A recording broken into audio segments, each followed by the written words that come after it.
sambut fajarmu, di terangmu daya maut hilang. Allah sudah seteru, Kristus matahari kehidupan. Oh, pancarkan sinar penghiburan dan harapan yang penuh akan damai sahabatku.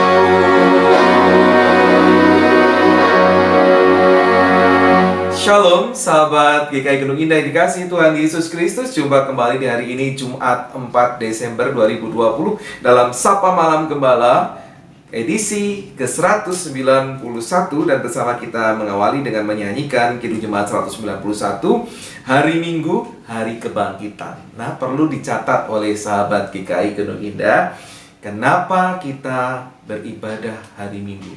Sebetulnya setiap kita beribadah di hari Minggu, kita sedang merayakan Paskah. Kita sedang merayakan kebangkitan Tuhan. Setiap hari Minggu kita memproklamasikan iman kita bahwa Tuhan Yesus bangkit. Imani dan bertumbuhlah. Mari bersama-sama kita persiapkan diri menyambut firman Tuhan di malam hari ini. Kita berdoa. Ya Tuhan Allah kami yang di surga, Allah yang bangkit, yang senantiasa setiap hari Minggu kami proklamasikan kebangkitan itu. Tolong kami sebentar untuk mendengarkan firman-Mu, biarlah firman-Mu menguatkan kami, supaya hidup kami menjadi semakin berkenan di hadapan-Mu, di dalam Tuhan Yesus Kristus. Amin. Sahabat GKI Gunung Indah yang dikasihi Tuhan Yesus Kristus, tema renungan kita di malam hari ini adalah pakaian imam. Dan sebagai landasannya kita membaca Keluaran pasal 28 ayat 1 sampai dengan 5. Keluaran pasal 28 ayat 1 sampai dengan 5, demikian firman Tuhan. Engkau harus menyuruh abangmu Harun bersama-sama dengan anak-anaknya datang kepadamu dari tengah-tengah orang Israel untuk memegang jabatan imam bagiku. Harun dan anak-anak Harun yakni Nadab, Abihu, Eleazar, dan Itamar. Haruslah engkau membuat pakaian kudus bagi Harun abangmu sebagai perhiasan kemuliaan. Haruslah engkau mengatakan kepada semua orang yang ahli yang telah kupenuhi dengan roh keahlian membuat pakaian Harun untuk menguduskan dia supaya dipegangnya jabatan imam bagiku. Inilah pakaian yang harus dibuat mereka: tutup dada, baju efod, gamis, kemeja yang ada raginya, serban, dan ikat pinggang.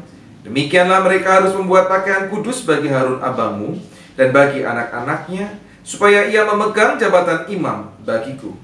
Untuk itu, haruslah mereka mengambil emas, kain ungu tua, dan kain ungu muda, kain kirmisi, dan lenan halus. Demikian firman Tuhan. Yang berbahagialah mereka yang setia mendengarkan firman Tuhan dan yang memeliharanya di dalam kehidupan hari lepas hari. Haleluya.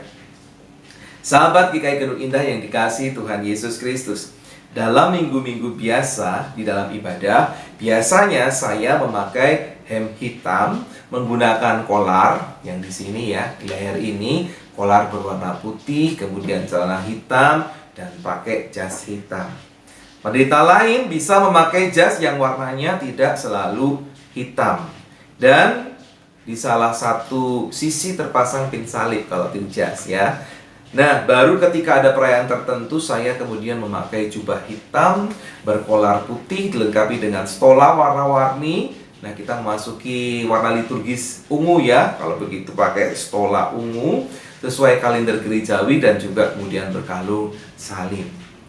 Sedangkan seorang pastor Katolik sebaliknya, mereka tidak memakai jubah hitam, tetapi sekarang memakai jubah berwarna putih dengan perlengkapan pendukung lainnya.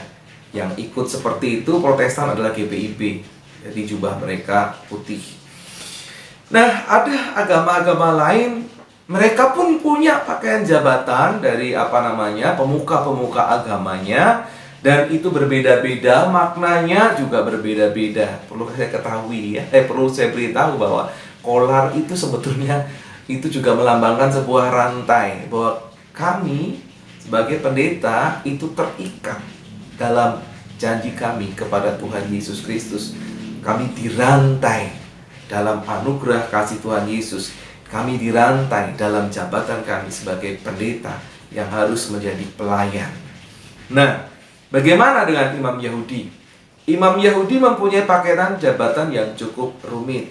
Namun pakaian dasarnya itu adalah baju efod yang bisa dibuat sederhana sampai mewah, ya, dengan berbagai perlengkapan pendukungnya. Besok kita bisa perhatikan lebih lanjut. Pelajarannya apa sih bicara soal pakaian? Untuk pakaian jabatan, Tuhan turut campur, mengatur pakaian jabatan tersebut dengan makna-maknanya, dengan kegunaan masing-masing. Lalu apakah sahabat GKI tidak perlu juga memaknai pakaian-pakaian sahabat GKI? Ketika ke gereja, sahabat GKI Kedung Indah harus memakai pakaian apa, ya? Apakah pakaian yang sahabat GKI Kedung Indah pakai, entahkah itu di gereja atau entahkah di tempat-tempat lain, sudah melambangkan apa yang Tuhan perkenan, ya? Jadi ini bukan masalah kebebasan perempuan mau pakai bagaimana, tetapi silahkan nilai sendiri. Apakah itu melambangkan perkenan Tuhan dalam kehidupan sahabat? Kalau sahabat bisa pakai pakaian yang lebih bagus, kenapa pakai kaos oblong misalnya? Kalau sahabat bisa pakai sepatu, kenapa pakai sandal jepit misalnya? Tentu bukan hal yang mewah yang diharapkan. Yang penting sepantasnya. Kalau memang tidak punya, tidak masalah, ya. Karena pakaian tidak menghalangi orang berjumpa dengan Tuhan. Tetapi sesuaikanlah pakaian itu, karena pakaian melambangkan jati dirimu dan juga melambangkan perkenan Tuhan dalam kehidupan sahabat. Karena itu, berpakaianlah yang sepantasnya dimanapun sahabat GKI berada. Mari kita belajar untuk melakukannya. Kita berdoa.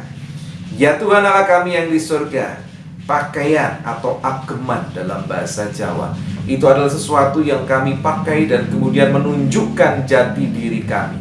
Engkau menolong kami supaya kami menunjukkan jati diri kami yang terbaik, karena Tuhanlah yang berada bersama dengan kami, Tuhanlah yang memperlengkapi kami. Kami berserah kepadamu ya Tuhan, supaya kami boleh memuliakan nama-Mu juga melalui pakaian yang kami kenakan. Di dalam Tuhan Yesus Kristus kami berdoa. Amin. Nah, sahabat GKI Kedung Indah yang dikasihi Tuhan, mari kita mengakhiri Sapa Malam Gembala di malam hari ini. Kita menyanyikan kembali Kidung Jemaat 191 hari Minggu hari Kebangkitan, dan kita menyanyikan bait yang ketiga.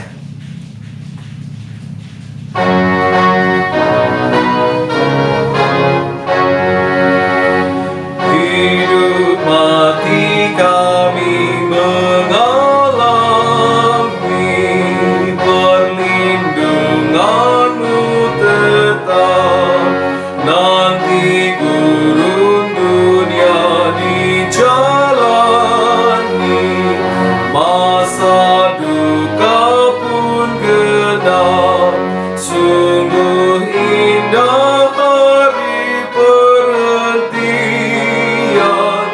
menyudahi malam kematian. Saat kami menyembah Dikau di terang bakar.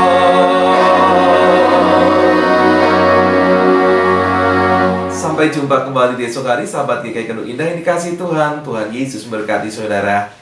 Amin.